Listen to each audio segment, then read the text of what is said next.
Revenue വകുപ്പ് മന്ത്രി ഉൾപ്പെടെ 23 സംസ്ഥാനങ്ങളുടെ പങ്കാളിത്തത്തോടെയുള്ള കോൺക്ലേവ് മറ്റ് സംസ്ഥാനങ്ങൾക്കും പ്രചോദനമായി മാറി. സംസ്ഥാനത്ത് പരമ്പരാഗത സംവിധാനങ്ങൾ ഉപയോഗിച്ച് റീസർവേ ആരംഭിച്ചെങ്കിലും പല കാരണങ്ങളാൽ പൂർത്തീകരിക്കുവാൻ കഴിഞ്ഞിരുന്നില്ല. തുടർന്നാണ് 2022 ആധുനിക സർവേ ഉപകരണങ്ങൾ ഉപയോഗിച്ച എന്റെ ഭൂമി എന്ന പേരിൽ രാജ്യത്ത് ആദ്യമായി കേരളത്തിൽ ഡിജിറ്റൽ സർവേ ആരംഭിക്കുന്നത്. പദ്ധതിയിലൂടെ 5 വർഷത്തിനുള്ളിൽ സർവേ നടപടികൾ പൂർത്തീകരിക്കാനാണ് സർക്കാർ ലക്ഷ്യമെന്ന് മന്ത്രി കെ രാജൻ പറഞ്ഞു.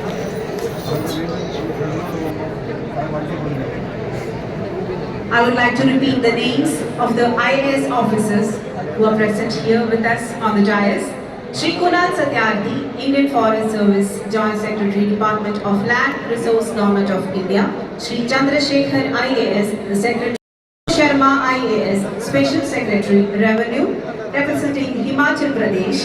Shri Rahul Huda IAS, the Special Secretary for Revenue, representing Haryana.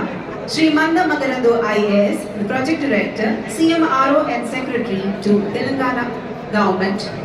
Ms. Egna Cletus IAS, the Collector and District Magistrate, South Goa. Shri Tushar Anand IAS, the Subdivisional Magistrate, Neoma, Ladakh.